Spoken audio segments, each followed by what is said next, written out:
তিন দেশে জড়ো হয়েছে ৪৮ দল। মধ্যমণি ফুটবল এই পৃথিবী নামের গোলকের সকল মানুষকে মাতিয়েছে একই ছন্দে। গোলকের এই ফুটবলের সেরা আসর নিয়ে এখন মাঠের বিশেষ আয়োজন। সঙ্গে আছি আমি শরীফ রওশন। বিশ্বের সবচেয়ে মজবুত আরএফএল ল্যাডার, যা 6061 গ্রেড অ্যালুমিনিয়ামে তৈরি। শক্তিশালী এমএস ক্রসবার নিশ্চিত করে সর্বোচ্চ নিরাপত্তা। RFL ladder. শুরুতে এক নজরে দেখে নিতে চাই ক্রীড়াঙ্গনের সব গুরুত্বপূর্ণ খবরাখবর।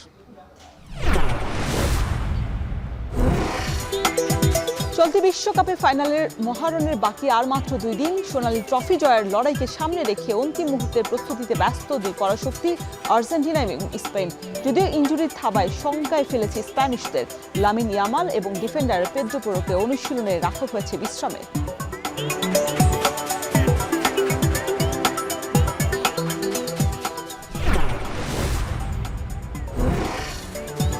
বিশ্বকাপের শেষ মুহূর্তে আবারও আলোচনায় ফিফার রেকর্ড পরিমাণ প্রাইজ মানির ঘোষণা। চ্যাম্পিয়ন এবং রানার্স আপ তো বটেই, অংশ নেওয়া প্রতিটি দলই পাচ্ছে বড় অঙ্কের অর্থ। আর্জেন্টিনা বনাম স্পেনের মধ্যে ফাইনালের বিজয়ী দল পাবে $50 মিলিয়ন, আর রানার্স আপ দলের জন্য থাকছে $33 মিলিয়ন।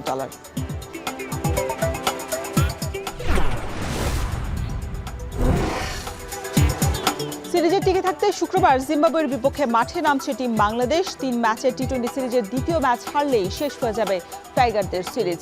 জয়ের স্বপ্ন। বাংলাদেশ সময় বিকেল 4:30টায় বুলাইয়ের কুয়েন্স স্পোর্টস ক্লাবে ম্যাচটি শুরু হবে।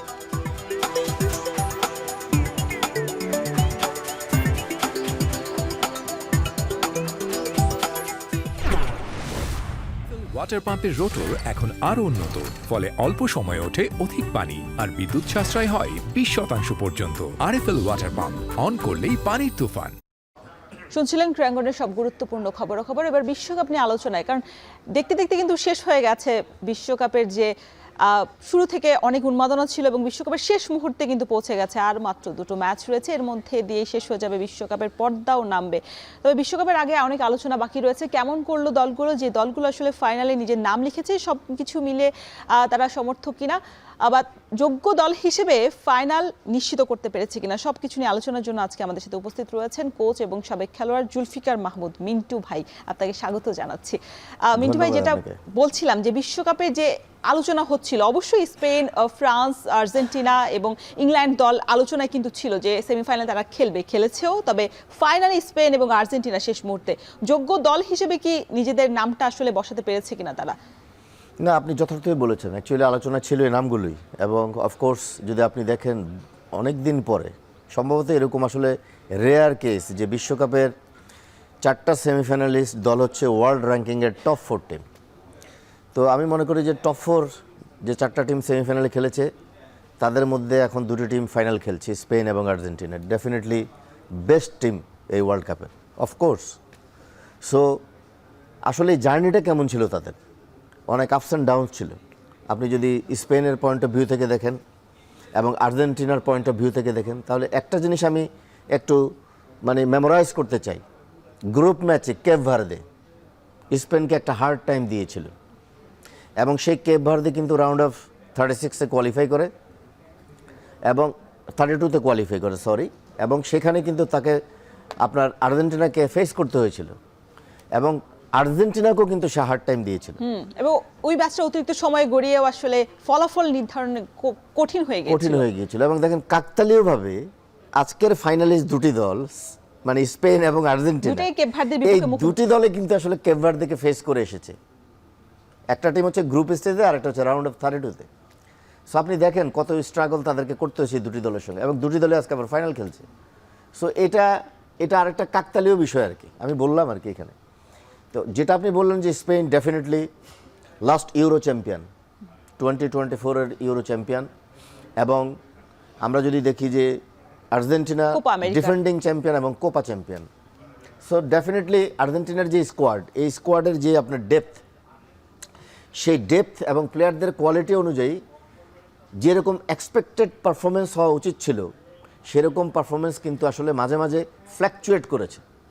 তবে একটা জিনিস হচ্ছে যেটা খুব সিগনিফিক্যান্ট আর্জেন্টাইন টিম এবং তাদের সমর্থকদের পয়েন্ট অফ ভিউ থেকে, সেটা হচ্ছে যে আপনি প্রত্যেকটা ম্যাচে আপনি যদি দেখেন সেই রাউন্ড অফ 32, 16, কোয়ার্টার ফাইনাল, আপনাকে কিন্তু পিছিয়ে পড়ে সেখান থেকে আসলে রিকভারি করে ম্যাচ জিততে হয়েছে, এবং দুটি ম্যাচ কিন্তু 120 মিনিট পর্যন্ত গিয়েছে। তো এটা কিন্তু একটা মেন্টালিটি, যে বাউন্স ব্যাক মেন্টালিটি, যে দেখা যাচ্ছে যে আপনি যখন প্রথমে গোল কনসিড করেন দেন আপনার অ্যাটিটিউডটা এক ধরনের হয়ে যায় actually, so which is very good. এবং সেটাই দেখেছি আমরা আর্জেন্টিনার লাস্ট সবগুলো ম্যাচই। এবং আমি বলবো যে ইংল্যান্ডের সঙ্গে সেম।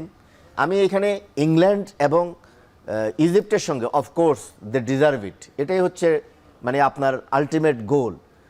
আপনি কোচ, আমি কোচ, আপনি ভুল করবেন ট্যাকটিক্সে, আমি ক্যাপিটালাইজ করার চেষ্টা করব, আমি ভুল করব, আপনি ক্যাপিটালাইজ করার চেষ্টা করবেন। Yes, this is football. Coach কিন্তু মাঠে খেলে না, কোচের গেম প্ল্যান, স্ট্র্যাটেজি এবং players are the hardest part of all success. আপনার ইজিপ্টের সঙ্গে খেলায় এক্স্যাক্টলি মানে আমি বলবো যে 2-0 গোলের লিডে ছিল ইজিপ্ট। কেন তারা পারে নাই? ট্যাকটিক্যালি তারা পুয়ার ছিল, অনেস্টলি স্পিকিং।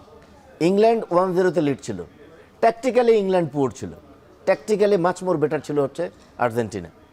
ইয়া, তাহলে আমি এটা কেন বলছি এই কথাগুলো? কারণ হচ্ছে যে এই যে খেলার মোমেন্টামটা যে চেঞ্জ হয়, it is not just because of only coach or only players.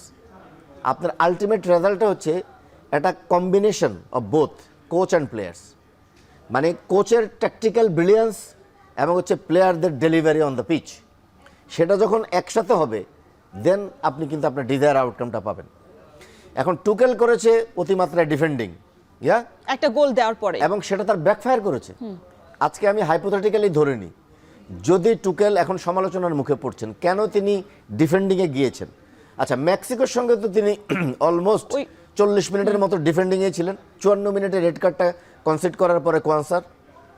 তাহলে আপনি সেই ম্যাচে তাকে অ্যাপ্রিসিয়েট করেছেন যে which is very good, okay, he did very well. কিন্তু আজকে যখন আবার আপনি হারলেন, আমি বলছি না যে মেক্সিকো এবং আর্জেন্টিনা একই ধরনের team, I am not saying like that. Argentina much more better side, defending champion, they have quality players.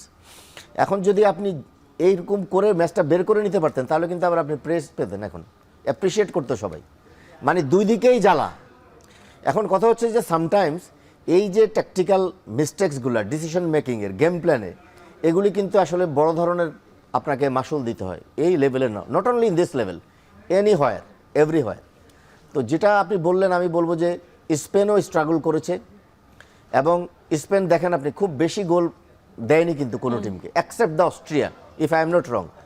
অস্ট্রিয়ার সঙ্গে ম্যাচের পরের দিন সম্ভবত আমি আপনার এখানে এসেছিলাম, অস্ট্রিয়াকে 3-0 গোলে হারিয়েছিল স্পেন, ভেরি কমফোর্টেবলি তারা জিতেছিল সেই ম্যাচে। তাহলে আপনি দেখেন এখানে একটা জিনিস, আর্জেন্টিনা যেভাবে স্ট্রাগল করে করে এসেছে, এটা এক ধরনের একটা, আমি বলবো যে তারা ভালো পজিটিভ অবস্থানে এখন, যে প্রত্যেকটা ম্যাচে কষ্ট করে করে তাদেরকে ফাইনালে আসতে হয়েছে। সো এখন অ্যাকচুয়ালি তাদের একটাই গোল, এই ফাইনাল ম্যাচে both the teams only one গোল। এবং আপনি দেখেন দীর্ঘদিন পরে, অলমোস্ট আমার মনে হয়, আমি ঠিক এক্স্যাক্টলি বলতে পারবো না, ইফ আই এম রং আপনাকে কারেক্ট করবেন, মনে হয় 45-50 বছর পরে সম্ভবত স্পেন এবং আর্জেন্টিনা ফাইনাল একটা ম্যাচে ওয়ার্ল্ড কাপে ফাইনাল খেলতেছে। তো এখানে আমি বলবো যে দুটি দলেরই আসলে সম্ভাবনা রয়েছে। এবং স্পেন যেমন একটা কোয়ালিটি টিম, অফকোর্স আর্জেন্টিনাও একটা ডিজার্ভিং টিম হিসেবে ফাইনালে এসেছে। এবং ফাইনালে যেহেতু এসেছে, এখানে আসলে একটা কথা না বললেই নয়, সেটা হচ্ছে যে লিওনেল মেসির কথা। মানে আপনি প্রত্যেকটা ম্যাচেই দেখবেন যে সেই ম্যারাডোনার সময় থেকে বাদ দিই যদি আমরা, এখন এই লিওনেল মেসি একাই কিন্তু ম্যাচটাকে বের করে নিয়ে যাচ্ছে প্রত্যেকটা ম্যাচ। আপনি দেখেন লাস্ট ম্যাচেও কিন্তু 2টা অ্যাসিস্ট তার, গোল করে না কিন্তু অ্যাসিস্ট তার। তো প্রত্যেকটা ম্যাচে এরকম তার কন্ট্রিবিউশন। মেসির বাঁ পায়ের ইন্স্যুরেন্স করা, ডান পায়ে সম্ভবত আমি যদি ভুল না করি ডান পায়ে সে পাসটা করেছিল। মানে এটা মানে এটা কি আসলে পারদর্শিতা কিনা আমরা, ওনার রাইট ফুটও ভালো, রাইট ফুটও ভালো, ফেভারিট ফিটটা হচ্ছে অ্যাকচুয়ালি লেফট ফুট। তো ডান পাটাও খারাপ না, কারণ ডান পায়ে উনি যে বলটা ডেলিভার করেছেন, প্লেয়াররা বোঝেনি সে কি করতে চলেছে, কারণ এই ক্রসটাও ছিল একটা ওয়েল টাইমড ডেলিভারি। এবং আমি বলবো যে ওই সময় অনেক ট্যাকটিক্যাল ব্যাপার ছিল আসলে, যদি আমি সময় পাই সেটা এক্সপ্লেন করব যে অটোমেটিক্যালি কি হয়েছিল এখানে। ইংল্যান্ড 5 ব্যাকে শিফট করেছে, আচ্ছা 5-4-1, intention is very clear. Argentina তখন ক্যাপিটালাইজ করতে হবে, যখন আপনি 5 ব্যাক করবেন, সেন্ট্রালে 3টা central back, central back, left central back, right central back. তাহলে ওখানে একা হুলিয়ান আলভারেজের পক্ষে সম্ভব না, কারণ আপনাকে তখন ওখানে প্লেয়ার বাড়াতে হবে, ওভারলোড করতে হবে, অপোনেন্টের চেয়ে বেশি প্লেয়ার আনতে হবে। কারণ লিওনেল মেসি ইজিপ্টের সঙ্গে যে কাজ করেছে, ওয়াইড এরিয়াতে চলে যায়, এবং লেফট ফুটে সে ইনসুইঙ্গার ডেলিভারি করতে থাকে এবং it was very difficult for the goalkeeper Pickford, মানে পিকফোর্ড বেরোবে কি বেরোবে না এমন জায়গাতে টার্গেটেড জোন, এবং সেখানে যখন এটা করছিল আর্জেন্টিনাও তার tactical style of play change করেছে, সেও কিন্তু 3 ব্যাকসে শিফট করেছে, রোমেরো, ওটামেন্ডি, মন্ট্রিয়াল, এবং মিডফিল্ডে ডিপল, ম্যাকালিস্টার, এনজো ফার্নান্দেস, 3 জন। তাহলে ফরমেশনটা কি হয়েছে এখন? 3-3-4 কে নিকো গঞ্জালেস, মেসি এবং হুলিয়ান আলভারেজের সঙ্গে লটারো মার্টিনেস। তাহলে কাজটা কি হচ্ছিল? শুধু মেসি এখান থেকে ইনসুইঙ্গার মারছিল 6 মিটার বক্সের ওখানে, এখান থেকে নিকোলাস গঞ্জালেসও ভিতরে ঢুকতেছে, হুলিয়ান আলভারেজ, লটারো মার্টিনেস, পিছন থেকে ম্যাকালিস্টার, কয়জন? 4 জন, এনজো ফার্নান্দেজ অলওয়েজ জোন 14 রিবাউন্ডের জন্য। তার মানে ইন্টেনশন ভেরি ক্লিয়ার, ওভারলোড করা। তাহলে এই যে ট্যাকটিক্যাল চেঞ্জেস, এই ট্যাকটিক্যাল চেঞ্জেসের কারণে আলটিমেটলি তখন সময়ের ব্যাপার ছিল যে আর্জেন্টিনা গোলটা বের করে নেবে, এবং এক্স্যাক্টলি ইট ওয়াজ হ্যাপেন্ড। আমি ভরসা রাখি হিরন স্মার্ট ওয়াটার পিউরিফায়ারে। এবং ফাইনালি সেকেন্ড গোলটা যেটা আপনি জন স্টোনস, আপনি বার্নকে নামিয়েছেন সেখানে, tactically it was totally suicidal for England, কারণ ওনার হাতে এমন কিছু অপশান ছিল, উনি যদি স্পেনের মতো করতেন, স্পেন যেই ম্যাচে 1-0 গোলে ফ্রান্সের সঙ্গে লিড, স্পেন কি সেটব্যাক পিছনে চলে গেছে, সে তার রিদম, তার টেম্পো ঠিকই রেখেছে। কারণ আপনি যখন প্রতিপক্ষের উপরে আক্রমণ করতে পারবেন, প্রতিপক্ষ কিন্তু ফুললি আপনার উপরে চড়া হতে পারবে না। এখন আপনি যদি আপনার ইন্টেনশনটা বুঝিয়ে দেন যে না আমি আর আক্রমণে যেতে চাচ্ছি না, আমি বসে আছি, ডেফিনেটলি সে আপনার উপরে অ্যাটাক করবে। তাহলে ইংল্যান্ডের উচিত ছিল, যেখানে বুকায়ো সাকা, আমি জানি না Thomas Tuchel no doubt great coach, সবাই যে সবসময় পারফেক্ট ডিসিশন নেবেন সেটাও বলা খুব মুশকিল। আপনি আমি কোচ যদি পারফেক্ট ডিসিশনই নিই, প্লেয়াররা যদি এক্সিকিউশন করে ঠিকমতো, তাহলে তো রেজাল্টই হবে না, খেলা 0-0 ড্র। মানে দুই দলই যদি আসলে সেম ভাবে কেউ না কেউ ভুল করবে। তাহলে উনি বুকায়ো সাকাকে ইন্ট্রোডিউস করতে পারতেন, ইভেন মার্কাস রাশফোর্ডকে, ওনার হাতে মিডফিল্ডে কবি মাইনু ছিল, তাকে ইন্ট্রোডিউস করতে পারতেন। তাহলে কিন্তু আসলে আমার ধারণা, মানে আমি এটা এখন যেহেতু রেজাল্ট হয়ে গিয়েছে, কিন্তু এটা নিয়ে ব্রিটিশ গণমাধ্যমে ফর্মার প্লেয়াররা অনেকে আলোচনা করছে, বাট থমাস টুকেল উনি বলেছেন যে এটা নিয়ে তার কোনো রিগ্রেটস নাই এবং উনি হ্যাপি। উনি বলেছেন যে বেস্ট ম্যাচ খেলেছে ইংল্যান্ড এই ওয়ার্ল্ড কাপে, so this is his decision. কিন্তু বাট হয়তো আমরা এখন আলোচনার জন্য এগুলি বলছি যে এই করা যেত কিনা, তাহলে হয়তো উনি এই ম্যাচটা নাও হারতে পারতেন। So what was happen so happen. এখন যেটা হচ্ছে স্পেনের সঙ্গে অ্যাকচুয়ালি এই ম্যাচটা ট্যাকটিক্যাল একটা ব্যাটল হবে। এবং মিন্টু ভাই, এর আগে বিশ্বকাপের শুরু থেকে বলা হচ্ছিল, বিকজ অফ ফলাফলটা এরকমই হচ্ছিল যে লিওনেল মেসি ছাড়া আর্জেন্টিনা আসলে গোল করার মতো সেভাবে দেখা যায়নি। তবে শুরু ধাপে ধাপে কিন্তু আমরা দেখেছি যে পরিবর্তন করেছে লিওনেল স্কালোনি, এবং সেই কৌশল অনুযায়ী প্লেয়াররা আসলে নিজেদের যেই ধারাটা বা যেই পারফরমেন্সটা সেটা আস্তে আস্তে তারাও বের করতে এসেছেন। এবং আমরা দেখেছি কখনো মার্টিনেস করেছে, লাউতারো মার্টিনেস করেছে, কখনো এনজো ফার্নান্দেজ করেছে, কখনো ম্যাগালিস্টার গোল করেছেন। সবকিছু মিলে এখন দলটা বেশ পারফরমেন্সে আছে। আমরা যদি শুরু থেকে একটু কেপ ভার্দের বিপক্ষে যেই দলটা হয়েছিল একাদশটা, সেটা যদি একটু দেখতে যাই, শুরুর একাদশটা কেপ ভার্দে, তারপরে মিশর, সুইজারল্যান্ড এবং ইংল্যান্ড সবশেষ, পরপর যদি এই একাদশগুলো ফরম্যাটগুলো একটু দেখতে চাই, তাহলে হয়তো বা পরিবর্তন হবে। কারণ স্কালোনি কিন্তু আমরা দেখেছি যে 2022 কাতার বিশ্বকাপ যে ফরম্যাটে খেলেছে এবং আর্জেন্টিনা যেভাবে আসলে খেলেছে দাপটে, এই বিশ্বকাপটা কিন্তু শুরু থেকে একেবারে সেই গতিতে তারা খেলেনি। শুরুর দিকে একটু মনে হয় বিশ্রাম থেকে বা একটু অলস সময় পার করে প্রতিপক্ষকে একটু মনে হয় মানে সময় দিয়ে যে তারা আসলে দৌড়াক, আমরা বিশ্রাম থাকি, এটা কি করেছে কিনা লিওনেল স্কালোনি? এটা কি মনে হয় কিনা আপনার? আসলে ব্যাপারটা আসলে সেরকম না, কারণ আমরা যদি সবগুলো ম্যাচই দেখি তাহলে দেখব যে আর্জেন্টিনা টিমের মেইন যে জিনিসটা সেটা হচ্ছে যে অলওয়েজ, এখানে আমি একটু দেখাই যে এখানে এইভাবে আসলে স্ক্যাটারলি ছড়ানো আছে এগুলি। এখানে পজিশনগুলো actually Cristiano Romero, Lisandro Martinez, আর এখানে হচ্ছে যে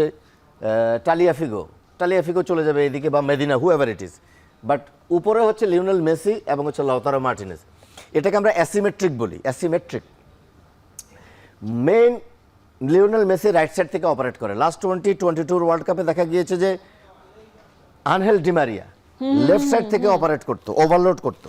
তার জায়গাটা কি এবার একটু মানে খাবি খাইয়েছে কিনা আর্জেন্টিনা? আপনি আনহেল ডিমারিয়ার মতো প্লেয়ার তো আর পাবেন না আপনি, সো আপনার যা রিসোর্স আছে সেটা নিয়ে আপনাকে খেলতে হবে, তাই না? ইচ্ছা করলে আপনি এখন এই রদ্রিগো ডিপল কিংবা আমি যদি বলি হুলিয়ান আলভারেজকে আপনি এই অ্যানেল ডিমেরিয়ার মতো বানাতে পারবেন না, অবশ্যই সম্ভব না, প্রত্যেক আলাদা আলাদা কোয়ালিটি। তাহলে একটা জিনিস হচ্ছে যে মেইন ফোকাসটা ছিল অ্যাকচুয়ালি যেহেতু ওই ধরনের উইঙ্গার নাই, সেন্ট্রাল এরিয়া দিয়ে অ্যাটাক করা। সেন্ট্রাল এরিয়া দিয়ে অ্যাটাক করার জন্য মোস্ট অফ দ্য টাইমস আমরা এখানে বলি যে এই যে সার্কেলটা, এখানে পেনাল্টি আর্কটা, এই আর্ক থেকে এই আর্ক পর্যন্ত এবং এই দাগ থেকে এটাকে হাফ স্পেস এবং সেন্ট্রাল এক্সিস, এইখানে অ্যাকচুয়ালি মেসি বেশি ঘোরাফেরা করে এবং এই ওয়াইডার লেন হাফ স্পেস এই জায়গা থেকে বেশি। আপনি দেখবেন প্রত্যেকটা ম্যাচে তার লেফট সুইং মানে লেফট ফুটেড ইনসুইঙ্গারগুলো যেগুলো থেকে গোল বের হয়েছে, ক্রিশ্চিয়ানো রোমেরো গোল করেছে এবং আপনি দেখেন নিকো গঞ্জালেস গতকালকে প্রত্যেকটা টার্গেট হচ্ছিল ওখানে। তো আলটিমেটলি হচ্ছে যে এটা কিন্তু এখন আমি বলবো যে পুরোপুরি সবগুলো দলের কাছে এখন পরিষ্কার ক্লিয়ার যে আসলে কিভাবে তারা করতে চাচ্ছে। এবং আমি বলবো যে প্রতিপক্ষের ভুলগুলোর কারণেই আসলে আর্জেন্টিনা সবগুলো ক্যাপিটালাইজ করেছে, ইজিপ্ট এবং হচ্ছে ইংল্যান্ডের আমরা সঙ্গে। যদি ওই স্কোয়াডটা একটু দেখি তাহলে হয়তোবা আপনার জন্য বাট পরিষ্কার আমি হয়ে যাবে। ক্রেডিট দিব আর্জেন্টিনাকে যে প্রতিপক্ষের দুর্বলতাটা আইডেন্টিফাই করা এবং সেটাকে কাজে লাগানো। আচ্ছা, যেটা মানে প্রশ্ন করেছিলাম যে এই যে শুরুর দিক থেকে খুব বেশি হাইপ দেখা যায় না বা মানে তারা অলস সময় পার করে, একটু স্লো গতিতে খেলে, স্লো নিজেদের ডেরায় বল রাখার চেষ্টা করে, সেইটাই কি আসলে মানে কোনো কৌশল নাকি আসলে দুর্বলতা, মানে কোনটা? যখন দেখা যায় যে প্রতিপক্ষ একটা গোল দিয়ে দেয় তখন আসলে বলা হচ্ছে যে ঘুমন্ত দৈত্য জেগে ওঠে, এইটা কি সত্যি কিনা? ব্যাপারটা হচ্ছে যে এই কথাটা অ্যাকচুয়ালি কার্লো আনসেলোটি একবার বলেছিলেন এবং কার্লো আনসেলোটির কথাটাকে অ্যাকচুয়ালি মিস ইন্টারপ্রেট করা হয়েছিল। আচ্ছা, কার্লো আনসেলোটি কিন্তু এইভাবে কথাটা বলেননি। উনি বলেছেন যে আর্জেন্টিনা ইন্টেন্সিভ ফুটবল খেলতে পারে না এবং এই ওয়ার্ল্ড কাপে অনেক ইন্টেন্স খেলা হচ্ছে। কিন্তু ভাই আমরা 2022 কিন্তু বিশ্বকাপে উনি বলেছিলেন কিন্তু আর্জেন্টিনা সাকসেস হচ্ছে, রেজাল্ট পাচ্ছে। উনি এই কথাটা বলে, ওনার এই কথাটা বাদ দিয়ে কিন্তু অন্য কথাটা আনা হচ্ছে সামনে। এই যে আপনি বললেন, আমি সেটার সঙ্গে রিলেট করতে চাই, slow build up play, position রাখার চেষ্টা করা। এখন যখন আপনি একটা গোল কনসিড করবেন অটোমেটিক্যালি আপনাকে তো তখন আর্জেন্সি, আপনার এখন তাড়া কি, আমাকে গোল শোধ করতে হবে, একটা গোল শোধ করার পরে ইকুয়াল হবে, দেন আমাকে গোল করতে হবে। তো একটা জিনিস হচ্ছে কোনো টিম সাধারণত আপনি দেখবেন এই ওয়ার্ল্ড কাপে ট্যাকটিক্যাল ট্রেন্ড যেটা, সেটা হচ্ছে যে কোনো টিম হাই পিসে প্রেসিং কন্টিনিউয়াসলি করে নাই। Even Austria team, mister Ralph Rangnick, যিনি ইউজুয়ালি সে কাজটা করেন, উনিও কিন্তু আর্জেন্টিনার সঙ্গে ম্যাচে বা অন্য স্পেনের সঙ্গে ম্যাচে বা আপনার ইউরোতে কোথাও কখনো কিন্তু উনি এইভাবে কিন্তু আসলে হাই প্রেস করেন। কারণটা কি? কারণ এই হট অ্যান্ড হিউমিড কন্ডিশনে আপনার এইভাবে হাই প্রেস করাটা খুব ডিফিকাল্ট। এবং হচ্ছে যে আপনার কিছু কিছু জিনিস হচ্ছে যে আপনি হাই প্রেস যখন করতে যাবেন তাহলে আপনার হাই প্রেসিংয়ের সঙ্গে অন্যান্য প্লেয়ারদের ইনভলভমেন্টটা খুব জরুরি। আচ্ছা, ব্যাকলাইন এবং হচ্ছে মিডফিল্ড লাইনের একজন প্লেয়ারও যদি প্রপার ওয়েতে প্রেসিংটা না করে তাহলে কিন্তু পুরো চেইনটা আপনার নষ্ট হয়ে যাবে। এবং আর্জেন্টিনার পক্ষে তো কিছু কিছু ক্ষেত্রে এটা সম্ভব না, বিকজ লিওনেল মেসি তো এখন ওই প্রেসিং করতে পারবে না। তাহলে আপনাকে আপনার স্ট্রেংথ অনুযায়ী আপনার গেম প্ল্যানটা সেট করতে হবে। তাহলে আমি যেটা বলছিলাম, প্রত্যেকটা দল কিন্তু মিডফিল্ড প্রেসিংয়ে করছিল, মিড ব্লক হাই ব্লকে যাচ্ছিল খুব কম, রেয়ার হয়তো 2-3 মিনিটের জন্য গিয়েছে, একটা প্রেসিং করে আবার রিট্রিট করে নিজের মিড ব্লকে চলে এসেছিল। তো এটাকে সেমি হাই মিডফিল্ড প্রেসিং বলে ট্রেন্ড ওয়ার্ল্ড কাপের। এবং প্রত্যেকটা টিম প্রতিপক্ষকে খেলা বিল্ড আপ করতে দেওয়ার জন্য অপোজ সিচুয়েশন, এটা অপটার কিছু অ্যানালাইসিস আছে, সেখানে দেওয়া হয়েছে যে কিছু কিছু টিম অপোজ সিচুয়েশনে খেলা বিল্ড আপ করেছে, মানে সেই দলটা পিছন থেকে খেলা বিল্ড আপ করেছে, কোনো অপোজ সিচুয়েশন নেই, মানে প্রতিপক্ষ কোনো রকম প্রেসিং করে নেই। তাহলে কোথায় করেছে? যখন সে আবার মিডফিল্ডে এন্ট্রি করেছে তখনই সে প্রেসিং করেছে। তাহলে তার কারণ সব টিমই মিডফিল্ডের প্রতি ফোকাস দিয়েছে যে আমি ওইখানে হাই প্রেস না করে লেট দেম কাম, তারা যখন এখানে আসবে মিডফিল্ডে then will go for the pressing. এবং মিডফিল্ডে কোথায় প্রেসিং করব, কোন ডিরেকশনে প্রেসিং করব, একটা certain direction, maybe right ward এরিয়াতে অথবা লেফট ওয়ার্ড এরিয়াতে অথবা সামটাইমস সেন্ট্রাল এরিয়াতে। তাহলে আমি ওইটাকে বলতে চাচ্ছি যে তারা যে স্লো খেলে, এই স্লো খেলা কথাগুলো বলা হচ্ছে আসলে হুইচ ইজ নট ট্রু। প্রত্যেকটা টিমের আলটিমেট একটা রেজাল্ট থাকে, 90 minutes you have to play. আপনি দেখবেন কোয়ার্টার ফাইনাল সেমিফাইনালে কোনো টিমের উপরে ওই রকম হাই প্রেসিং কন্টিনিউয়াসলি করেছে একমাত্র স্পেন ছাড়া। স্পেন করেছে, তাও একটা অল্প সময়ের জন্য, অল্প সময়ের জন্য। এবং এটাও বুঝতে হবে যে আমার যখন হাই প্রেসিং করব আমার টিমের ফরমেশন কি। আপনার এই ওয়ার্ল্ড কাপে যতগুলো টিম খেলেছে তার মধ্যে ম্যাক্সিমাম 30-এর উপরে টিম 4-2-3-1 ফরমেশন, মানে 4 ব্যাকস নিয়ে খেলেছে, either 4-2-3-1 or 4-1-2-3, what ever it is. একদম খুব কম টিমগুলো খেলেছে হচ্ছে আপনার 3 ব্যাকস নিয়ে। মানে ডিফেন্সিভ হয়ে একটু খেলার রক্ষণাত্মক। একটা হচ্ছে যে 4 ব্যাকস আর একটা হচ্ছে 3 ব্যাকস। আচ্ছা আচ্ছা। 3 ব্যাকস কারা খেলেছে? অপেক্ষাকৃত দুর্বল দলগুলো, যেমন আপনার আমি বলি জাপানের কথা বলি, নেদারল্যান্ড শুধুমাত্র একটা ম্যাচে খেলেছে। তো এই ধরনের টিমগুলো 3 ব্যাকস বা 5 ব্যাকস নিয়ে খেলেছে, কিন্তু ম্যাক্সিমাম টপ টিম যারা টপ র্যাঙ্কিং টিম প্রত্যেকে 4 ব্যাক নিয়ে খেলেছে। কারণ হচ্ছে যে 4 ব্যাক নিয়ে খেললে একটা জিনিস হচ্ছে যে আপনার অটোমেটিক্যালি এটার স্ট্রেংথ কি আর উইকনেস কি। 4 ব্যাকসের স্ট্রেংথ হচ্ছে provide the lateral coverage of the pitch, মাঠের যে ল্যাটারাল কাভারেজ ওইটা আপনি কাভার করতে পারতেছেন। 3 backs it's very difficult to provide the lateral coverage of the pitch. এবং 4 ব্যাকসের আরেকটা জিনিস হচ্ছে যে মানে ডিফেন্সিভ কম্প্যাক্টনেস, এবং হচ্ছে যে হোয়ার এভার অ্যাপ্রোপ্রিয়েট অফসাইড ট্যাকটিক্সটা তারা কাজে লাগাইতে পারে। 4 ব্যাকসের স্ট্রেংথ। তাহলে 4 ব্যাকসের একটা জিনিস হচ্ছে যে অ্যাটাকিং 4 ব্যাকস। আপনি দেখেন একমাত্র আর্জেন্টিনা ছাড়া অন্য দলগুলো স্পেন এবং আমি যদি বলি ফ্রান্স কিংবা ইংল্যান্ডের ফুলব্যাকস, আপনি দেখেন প্রত্যেকটা ফুলব্যাক কিন্তু ওভারল্যাপ করে এবং অ্যাটাকে পার্টিসিপেট করে। স্পেনের তো ধরেন ফুলব্যাক, রাইট ফুলব্যাক পেড্রো পোরো 2টা গোলও করেছে, মনে আছে আপনার? অস্ট্রিয়ার সঙ্গে ম্যাচে এখানে আমরা দেখিয়েছিলাম, সে পিছন থেকে এসে অ্যালেক্স বায়ানার ক্রস থেকে গোল করেছে, 2টো গোল করেছে। সে লাস্ট ম্যাচও ফ্রান্সের সঙ্গে গোল করেছে সেমিফাইনালে। তাহলে ফুলব্যাকদের কুকুরেয়া, ইভেন আপনি যদি দেখেন কুন্ডে কিংবা আমরা যদি দেখি যে লুকাস ডিনিয়ে, তাহলে 4 ব্যাকসের একটা জিনিস হচ্ছে যে অলওয়েজ আপনি এই অ্যাটাকে পার্টিসিপেশনটা করতে হবে আপনাকে। আমি ভরসা রাখি হিরন স্মার্ট ওয়াটার পিউরিফায়ারে। ফ্ল্যাঙ্ক থেকে ক্রস অ্যাটেম্প্ট করার ব্যাপারে কিন্তু আর্জেন্টিনার আমি অনেস্টলি স্পিকিং আপনার মলিনা কিংবা লেফট সাইড থেকে টালিয়াফিগো তেমন একটা এফেক্টিভনেস কিন্তু দেখাইতে পারেন ওই ফ্ল্যাঙ্ক এরিয়াতে।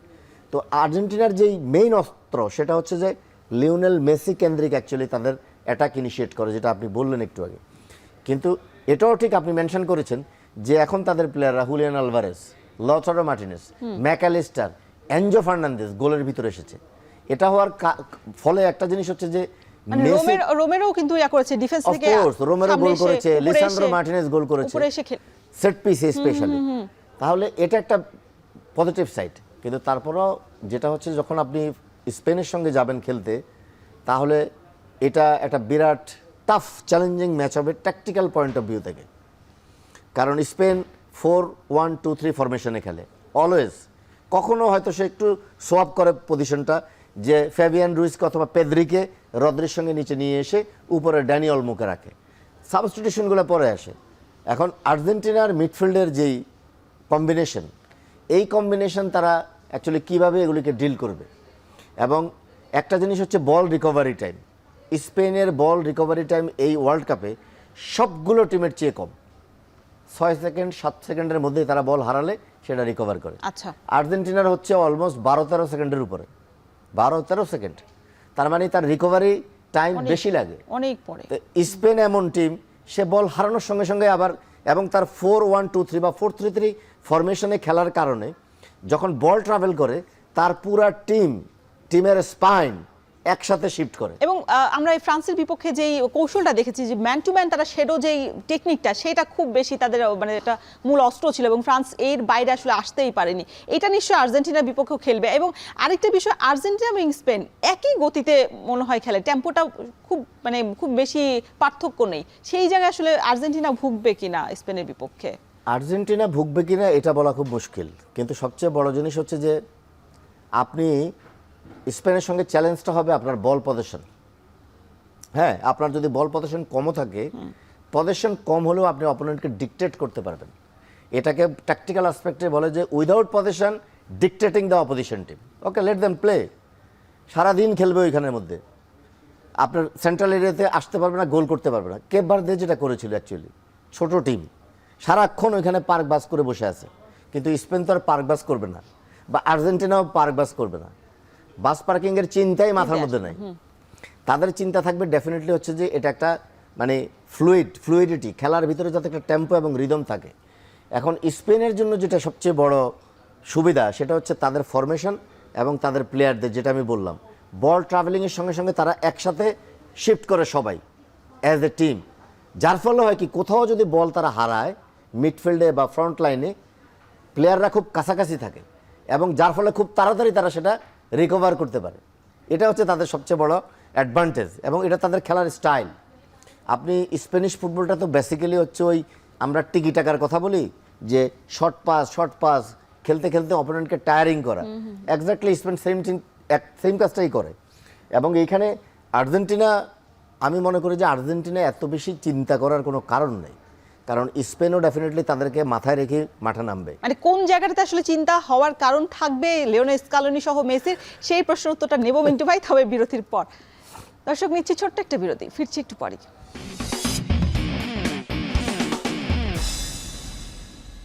মিন্টু ভাই, আপনি বলছিলেন যে স্পেনের সামনে যেহেতু টেম্পোটা দু দলের প্রায় কাছাকাছি, তাহলে আর্জেন্টিনার আসলে চিন্তার বিষয় খুব বেশি না হলেও চিন্তার বিষয় কিছুটা রয়েছে, সেই চিন্তার বিষয়টা আসলে কি হবে? মানে আর্জেন্টিনার জন্য সবচেয়ে বড় মানে আমি বলবো যে ট্যাকটিক্যাল আসপেক্টে যদি সবচেয়ে বড় থ্রেটটা, সেটা হচ্ছে যে স্পেনের বল পজিশন রোটেশন। এবং বল পজিশন রোটেশনের সঙ্গে সঙ্গে শুধু বল পজিশনটা, why they move the ball, because always they মাঝ মাঠেও কি আরেকটু বেশি, মানে they always try to move the ball to move the opposition team, opposition player.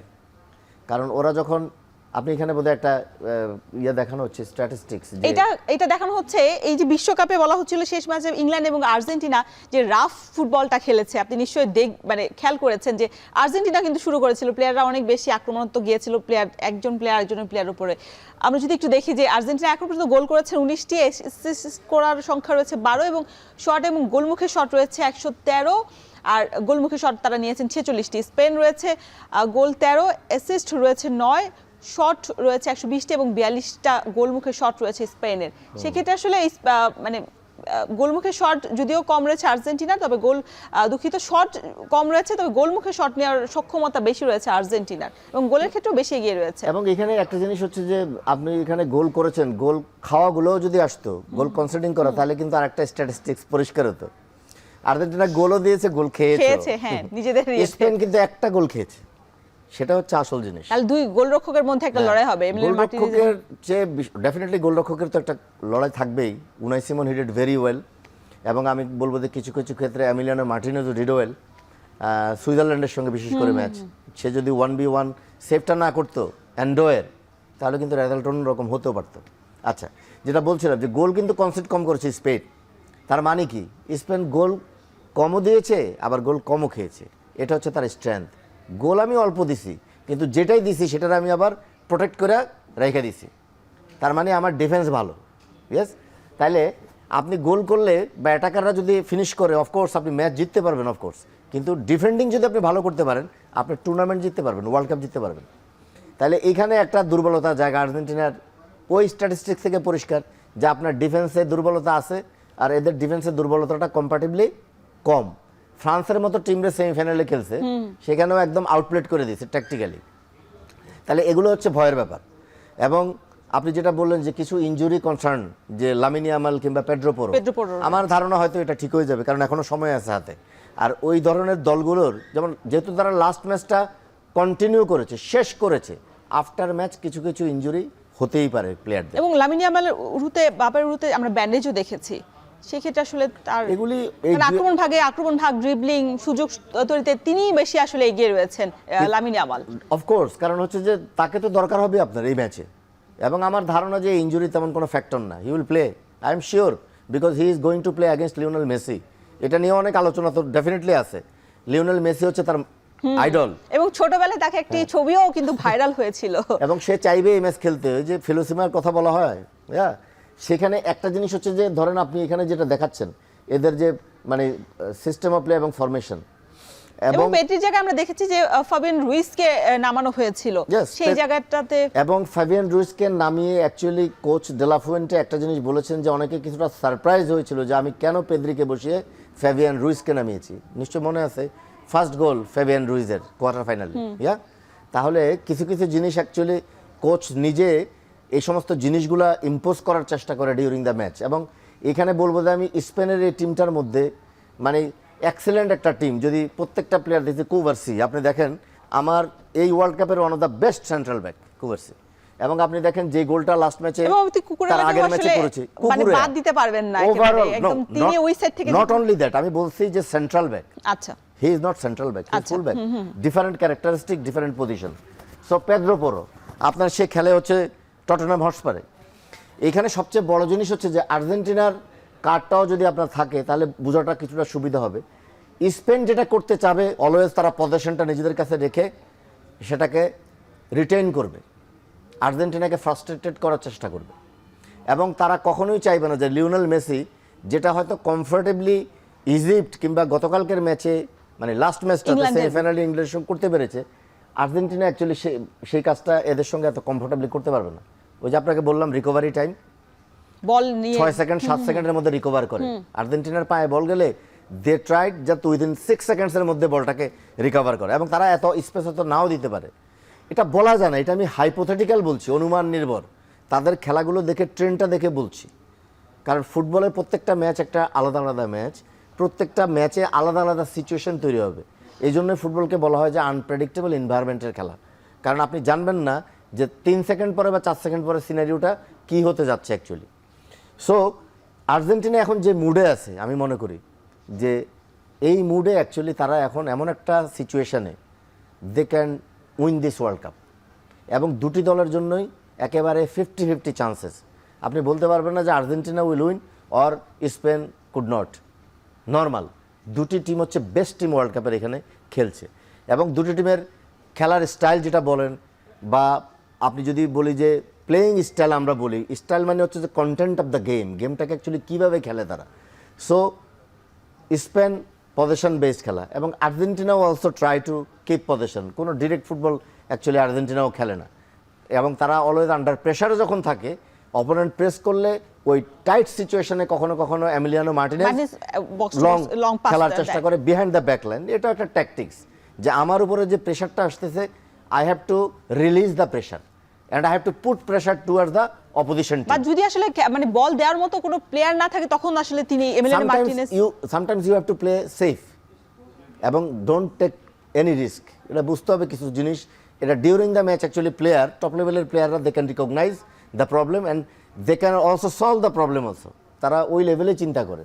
তো আমি বলবো যে অফকোর্স আর্জেন্টিনা এবং স্পেন সমানে সমান খেলা হবে, এবং এখানে যে লাস্ট ম্যাচগুলোতে যেমন হয়েছে যে আর্জেন্টিনা আগে গোল কনসিড করলে খুব দ্রুত আবার সেটা রিকভার করতে পেরেছে, হুইচ ওয়ার এক্সেলেন্ট, কিন্তু স্পেনের সঙ্গে এটা খুব প্রবলেমেটিক হয়ে যেতে পারে যদি আপনি গোল কনসিড করেন।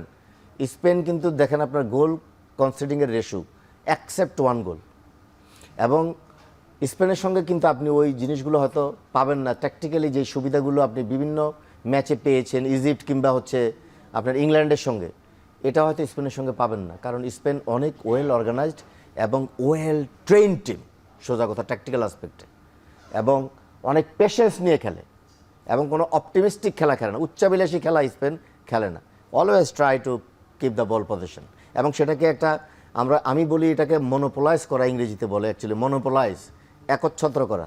বল পজিশন আমার কাছে, let the opposition run after the ball and all on a sudden they become frustrated, হতাশ করা। আচ্ছা, যেটা বলছিলাম যে 39 বছর বয়সী লিওনেল মেসি, একটা পরিসংখ্যান কিন্তু এসেছিল যে সবচেয়ে কম তিনি আসলে মাঠের মধ্যে মানে দৌড়ে থাকেন। এই যে এখনকার আধুনিক ফুটবলে যখন মাঠ থেকে বিল্ড আপ করে নিয়ে আসা হয়, আগে তো আমরা দেখতাম লং পাসে বল খেলছে ব্রাজিলের মতো, এখন একটু মানে মাঠ থেকে প্রত্যেকটা দলই চেষ্টা করে যে বিল্ড আপ করে আসলে উপরে উঠে। সেই জায়গায় আসলে লিওনেল মেসি হয়তোবা বয়সের কারণেই তিনি আসলে মাঠে খুব দৌড়ান, এবং তার সতীর্থরা তাকে সেই সমর্থনটা দিয়ে যাচ্ছে প্রতি ম্যাচে। তার কি আসলে পরবর্তী বিশ্বকাপটাও কি খেলার রিস্কটা নেওয়া হবে, মানে ঠিক হবে কিনা? তিনি এখনো যদি আসলে আনুষ্ঠানিকভাবে সেই ঘোষণাটা দেননি। 2022 বিশ্বকাপে কিন্তু এরকম একটা ঘোষণা তিনি দিয়েছিলেন যে হয়তোবা 26 বিশ্বকাপ তিনি নাও থাকতে পারেন, তবে আমরা দেখেছি আছেন তিনি। এখানে একটা জিনিস আপনি দেখেন, ইন্টার মায়ামিতে যাওয়া লিওনেল মেসির, এটা তো আরও 3-4 বছর আগের সিদ্ধান্ত, হ্যাঁ? তাহলে এখানে গিয়েছিলেন কেন? তিনি জানতেন নেক্সট ওয়ার্ল্ড কাপটা হবে ইউএসএতে, হ্যাঁ?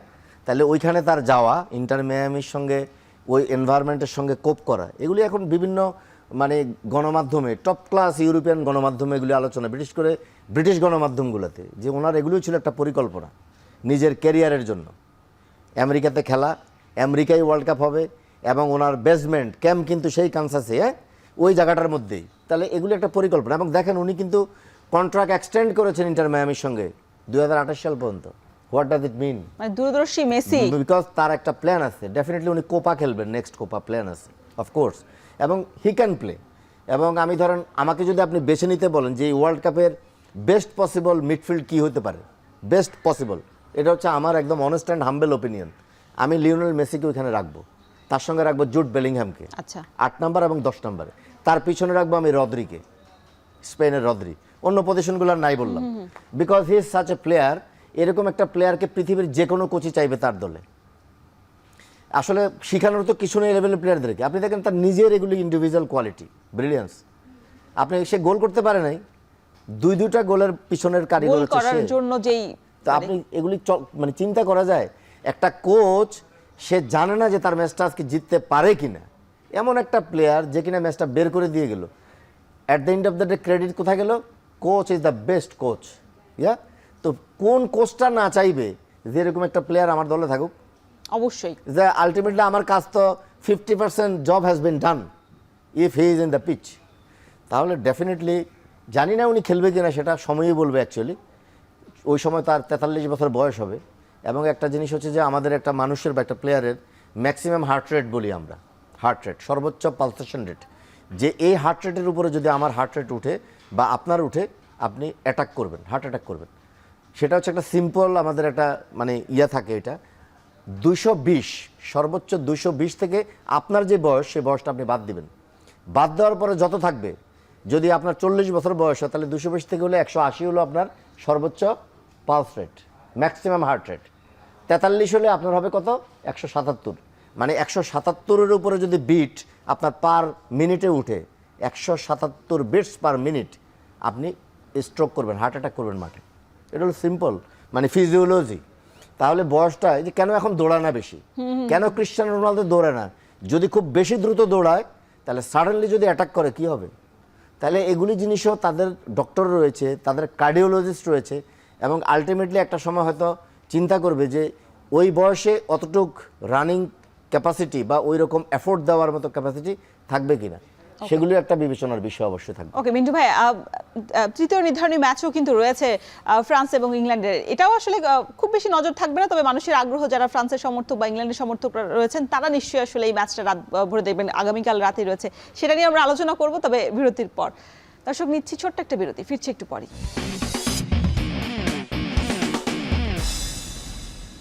ভাই, আমরা একটু আর্জেন্টিনা এবং স্পেনের ম্যাচের আগে আমরা একটু দেখতে চাই যে ফাউলগুলো হয়েছিল, কারণ আর্জেন্টিনা এবং ইংল্যান্ডের ম্যাচে আমরা বলছিলাম যে রাফ এবং টাফ যেই ম্যাচটা হয়েছিল, সেখানে আর্জেন্টিনা খুবই ভদ্রভাবে খেলে, এতদিন আমরা সেটাই দেখেছি এবং ইংল্যান্ডকেও দেখেছি। তবে এবারে ফাউলের যদি একটু পরিসংখ্যান দেখে, আর্জেন্টিনা বিপক্ষে ফাউল হয়েছে 88টি এবং পক্ষে তাদের ফাউল হয়েছে 79, এবং হলুদ কার্ড তারা 9টি দেখেছেন, লাল কার্ড একটিও নেই। সুইজারল্যান্ড আছে 87, পক্ষে তাদের 89টি রয়েছে ফাউল, হলুদ কার্ড তারাও 9টি দেখেছে। স্পেন রয়েছে 80, 66টি তাদের পক্ষে আর 6টি হলুদ কার্ড রয়েছে। বেলজিয়াম 78, পক্ষে আছে 68, 6টি হচ্ছে হলুদ কার্ড এবং একটি লাল কার্ডের সংখ্যা রয়েছে তাদের। মরক্কো 74, 88 পক্ষে তাদের এবং 7টি হলুদ কার্ড রেকর্ড রয়েছে এই বিশ্বকাপে। এবং ইংল্যান্ড 73টি বিপক্ষে তাদের ফাউল হয়েছে, পক্ষে ফাউল হয়েছে 102 আর 8টি হলুদ কার্ড এবং তাদের একটি লাল কার্ড রয়েছে।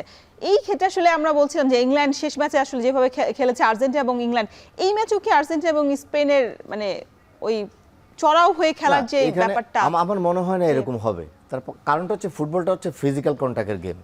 এখানে তো অফকোর্স আপনাকে টেকনিক্যাল ফাউল অথবা ট্যাকটিক্যাল ফাউল করতেই হবে আপনাকে, হুইচ ইজ ভেরি নর্মাল। কিন্তু একটা জিনিস, ইংল্যান্ড এবং আর্জেন্টিনার ম্যাচে এরকম হওয়ার কারণটা এটা শুধু এখন না, সেই 1986-এর ম্যাচ, আমি সেই ম্যাচটা দেখেছিলাম।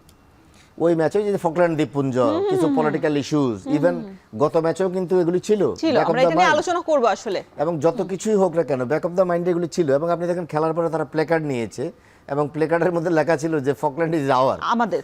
তাহলে একটা জিনিস হচ্ছে যে এই জিনিসের কারণে মাঠের পরিবেশটাও কখনো কখনো উত্তপ্ত হয়, আর ব্রিটিশরা তো একদম অন্য ধরনের। আচ্ছা, মানে ওই কারণে আসলে ইংল্যান্ড এবং আর্জেন্টিনার ম্যাচটা আমরা এতগুলো ফাউল দেখেছি, তাই তো? আচ্ছা, আমরা এবার একটু ফ্রান্স এবং ইংল্যান্ডের ম্যাচ নিয়ে আলোচনা করতে যাই। যদি আসলে বিশ্বকাপে তাদের তো আসলে আর কিছু পাওয়ার নেই, তৃতীয় নির্ধারণী ম্যাচ। ফ্রান্সের সম্ভাব্য একাদশে আপনি কি কোনো পরিবর্তন দেখছেন কিনা? কারণ আমরা গত ইয়ারটাই দেখছি আর কি। না, এখানে আসলে আমি পরিবর্তনটার চেয়ে বড় কথা হচ্ছে যে এখানে অবশ্যই এটা একটা ইম্পর্টেন্সই আছে। কিলিয়ান এমবাপ্পে 8 গোল, লিওনেল মেসি 8 গোল, তাহলে গোল্ডেন বুটের ব্যাপারটাও এখানে রয়েছে। সো এখানে কিলিয়ান এমবাপ্পে যদি গোল করে তার সম্ভাবনা থাকবে এককভাবে এগিয়ে যাওয়ার। লিওনেল মেসির হাতেও একটা ম্যাচ শুধুমাত্র ফাইনাল, সেই ম্যাচে সে গোল করতে পারলে সেও এগিয়ে যাবে। তাহলে এই পয়েন্ট অফ ভিউ থেকে ডেফিনেটলি এটার একটা গুরুত্ব আছে। আর আপনি যখন ওয়ার্ল্ড কাপের এই লেভেলে খেলতে আসবেন, অফকোর্স থার্ড পজিশন এটাও কিছুটা ইম্পর্টেন্সই আপনাকে রাখতেই হবে।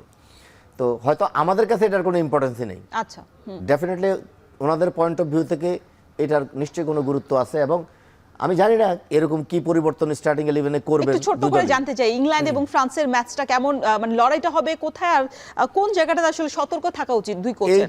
এই ম্যাচে এখন আর কোনো সতর্ক কিছু করবে না তারা। অ্যাকচুয়ালি আমার যেটা মনে হয় আর কি, এটা একটা ওপেন গেম হবে। আচ্ছা। এমনও হতে পারে এটা একটা হাই স্কোরিং গেম হতে পারে। আচ্ছা, আমার ধারণা আর কি অনেক হাই স্কোরিং গেম হবে, মানে জাস্ট এখন ফিনিশ করা ওয়ার্ল্ড কাপ অনেস্টলি স্পিকিং। এইখানে থার্ড পজিশন আর ফোর্থ পজিশন হয়তো কিছু প্রাইজ মানির ব্যাপার থাকতে পারে, আমি জানি না। আসলে চ্যাম্পিয়ন রানার্স আপ তো টাকা পাবে, কিন্তু তারা কি পাবে আমি জানি না। তারাও পাবে, তৃতীয় চতুর্থ সব দলই আসলে পাবে এবার। তো এটা একটা ওপেন ম্যাচ হবে, একটা মানে এনজয় করবে। এবং কিলিয়ান এমবাপ্পে হয়তো চাইবে যে ডেফিনেটলি গোল করার এবং দিন শেষে তো জয়টাই আসলে বড় ব্যাপার, তাই না? জয়টা তো অবশ্যই ব্যাপার, র্যাঙ্কিং এর ব্যাপার আছে এখানে। তাহলে সেই জায়গায় মাঠে নামলে অ্যাকচুয়ালি কেউ তো হারতে চাবে না, কিন্তু এইখানে আর এই ম্যাচে আলাদা করে কোনো ট্যাকটিক্স যে গেম প্ল্যান, নরমাল যে গেম প্ল্যানে তারা খেলছে আপনার থ্রু আউট দ্য টুর্নামেন্ট সেগুলোই থাকবে। এবং এই ম্যাচ দিয়ে দ্বিতীয় দেশের শেষ ম্যাচ এবং কোচিং দীর্ঘ কোচিং ক্যারিয়ার তার শেষ হতে যাচ্ছে, কিন্তু সেই জায়গায় আসলে একটা নিশ্চয়ই ভালো একটা ফলাফল চাবে অবশ্যই। এবং নতুন কোচও আসতেছে ফ্রান্সে, এবং সম্ভাব্য নাম শোনা যাচ্ছে জিনেদিন জিদান। ও আচ্ছা আচ্ছা, খুবই ভালো। তাহলে আচ্ছা, আমরা যেটা রেফারি নিয়ে কথা বলছিলাম যে এইবারে বিশ্বকাপে একদম শুরু থেকে রেফারিদের হয়তো বা আলোচনা সমালোচনায় কখনো ভালো কখনো খারাপ দিকে সমালোচনা হয়েছে, সবকিছু হয়েছে। আমরা এবার দেখছি যে ফাইনালে রেফারি আছেন স্লাভকো ভেনচিচ, সে কিন্তু এবার আর্জেন্টিনার একটা ম্যাচে তিনি রেফারি করেছিলেন, সেটাও 2022 বিশ্বকাপে, যেটা আমরা দেখেছিলাম যে সৌদি আরবের বিপক্ষে। সেই ম্যাচে কিন্তু 2-1 ব্যবধানে আর্জেন্টিনা হেরে গিয়েছিল। সো ওই পক্ষে আমরা বলবোই না যে এই রেফারি তাকে সাপোর্টটা দিবে, যদিও 5টা হলুদ কার্ড কিন্তু সৌদি আরবকে দেখানো হয়েছিল।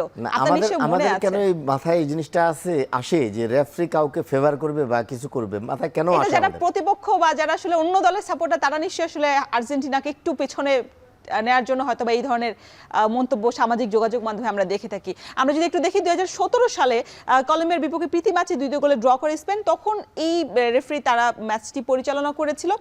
তারপর অনেকগুলো ম্যাচ তিনি করেছিলেন। এবং সবচেয়ে বড় কথা, লামিন ইয়ামাল যখন আন্তর্জাতিক ক্যারিয়ারে অভিষেক হয় তখন ইউরো 2024 গ্রুপ পর্বে ইতালির বিপক্ষে 1-0 গোলে সেই ম্যাচটি তিনি জয় পেয়েছিল। এবং ইউরো 2024 সেমিফাইনালেও ফ্রান্সের বিপক্ষে 2-1 ব্যবধানে জয় স্পেন হয়েছিল, তখনও সমতায় ফেরার যে গোলটি তখন লামিন ইয়ামাল করেছিলেন এবং উনি ছিলেন রেফারি। তো এখানে আসলে মানে আমরা এগুলোকে কেন রিলেট করতে চাচ্ছি, আমার একটা জিনিস হচ্ছে যে honestly speaking law will takes its own way. আইন তার নিজের গতিতে চলবে এবং আইন সবার জন্য সমান, either it is Lionel Messi or it is Vozinha from Cape Verde. তাহলে এখানে কিছু কিছু জিনিস অ্যাকচুয়ালি ফিফার সিদ্ধান্তহীনতার কারণেই এই বিতর্কগুলো তৈরি হচ্ছে রেফারিং নিয়ে। কারণ ফিফা কাউকে রেড কার্ড দিল, সেটা আবার সে উইথড্র করে ফেলে, সে খেলার জন্য এলিজিবল হয়। তো এগুলি তো একটা ব্যাপার, এই কারণেই তো প্রশ্নগুলো আসছে অ্যাকচুয়ালি। আচ্ছা, লিওনেল মেসি যে গোলটা করিয়েছে সেটাকে কোনো রেফারি অ্যাডভান্টেজ দিয়েছিল? যে রাইট ফুটের ক্রস ওয়েল টাইম ডেলিভারি, সেটা কি কোনো সুবিধা ছিল না? আচ্ছা, তারপরে যদি বলি তার যে ফ্রি কিক থেকে কর্নার কিক থেকে যে গোল করেছিল রোমেরো অথবা লিসান্ড্রো মার্টিনেজ, সেটা তো কোনো রেফারি অ্যাডভান্টেজ দেয়নি। একটা জিনিস হচ্ছে যে একজন প্লেয়ার গ্রেটনেস, সেটা যে ধরনের ফিফার কথাই বলছেন, আপনাকে একটু আমি ইন্টারাপ্ট করছি, যেহেতু ফিফার কথাই বলছেন যে ফিফা ফকল্যান্ডের যে বিষয়টা সেইটা বলা হচ্ছিল যে শাস্তিটা কেমন হবে, যদি শাস্তির বিষয়টা বিশেষ করে মাঠে নিয়ম ভঙ্গে ফিফার নিয়মটা আসলে কি বলে, যদি রাজনৈতিক বার্তা বা ব্যক্তিগত খেলোয়াড়রা নিজেদের কোনো কিছু প্রদর্শন করে সেক্ষেত্রে $5,000 থেকে $20,000 জরিমানার বিধান রয়েছে। এবং অপরাধের মাত্রা বিবেচনা কিন্তু খেলোয়াড়দের নিষেধাজ্ঞা দেওয়ারও বিধান রয়েছে ফিফার এই নিয়ম ভঙ্গে। এবং আমরা দেখেছি যে 2012 সালে লন্ডন অলিম্পিকে জাপানের বিরুদ্ধে ব্যানার প্রদর্শনে আঞ্চলিক একটা প্রবলেম ছিল, সেই ব্যানার প্রদর্শনে তারা 2014 সালে বিশ্বকাপ বাছাই পর্বে দক্ষিণ কোরিয়া খেলোয়াড় পার্ক জং উর কোচের সেই ম্যাচে নিষেধাজ্ঞা দেওয়া হয়। সো এই ম্যাচে আসলে আমরা যখন দেখছিলাম যে ফকল্যান্ড এবং ইংল্যান্ডের বিপক্ষে সেমিফাইনালে বিশেষ ম্যাচ, সেইখানে আমরা দেখছি যে প্লেয়াররা, তাহলে এই ব্যানার নিয়ে প্লেয়াররা কিভাবে ঢুকলো, এটাই আমার প্রশ্ন। যে সেখানে প্লেয়াররা যে গিয়েছে, আপনি যেটা এখানে দেখালেন যে সাউথ কোরিয়ার প্লেয়ার, তাকে ব্যান করা হয়েছিল। যেমন জরিমানার ব্যাপারটা তো কোনো ব্যাপার না, অর্থনৈতিক জরিমানা 10,000 20,000 ফ্রাঙ্ক, সুইস ফ্রাঙ্ক অথবা dollar, what ever it is. কিন্তু যদি ওই ব্যান্ডের কথা আসে তো ডেফিনেটলি ফিফা তো একটা অ্যাকশন নিবে ব্যান করা উচিত আপনি এখন মনে না, করছেন? অফকোর্স যেহেতু অতীতে নজির রয়েছে, সুতরাং সেই অনুযায়ী ফিফা অ্যাকচুয়ালি একটা ব্যবস্থা নিবে, কিন্তু সেটা হয়তো এমনও হতে পারে এখন না, হয়তো ওয়ার্ল্ড কাপের ফাইনাল ম্যাচ শেষ হয়ে যাওয়ার পরে পরবর্তী কোনো ম্যাচে সেই নিষেধাজ্ঞাগুলো আসতে পারে আর কি। রিন্টু ভাই অসংখ্য ধন্যবাদ এত সুন্দর আলোচনা করার জন্য। আমার হাতে আর সময় নেই আসলে আপনাকে যে কথা বলার জন্য সময় দেব। আপনাকে অসংখ্য ধন্যবাদ। আপনাকেও ধন্যবাদ আমাকে আমন্ত্রণ জানানোর জন্য। দর্শক, এখন জানিয়ে দিতে চাই আজকের কুইজ। কোন ফুটবলার এবং কোচ হিসেবে বিশ্বকাপ জেতেননি? এ মারিও জাগালো, দিদিদের দেশম, সি ফ্রান্স এবং দি ডুঙ্গা। আপনার উত্তর পাঠাতে EKHON space QZ space 37A অথবা B অথবা C অথবা D আপনার নাম লিখে পাঠিয়ে দিন 26969 এই নম্বরে। বিজয়ীদের জন্য থাকছে দারুণ সব পুরস্কার। এবার অ্যাস্ট্রোর সৌজন্যে বিজয়ীরা পাচ্ছেন ঢাকা কক্সবাজার ঢাকা এয়ার বিমান টিকিট। এছাড়া হোটেল এনএসআর পক্ষ থেকে 10 জন ভাগ্যবান কাপল পাবেন বুফে ব্রাঞ্চ অথবা লাঞ্চ অথবা বুফে ডিনার ভাউচার। শেষ করছে এখন মাঠের আজকের আয়োজন।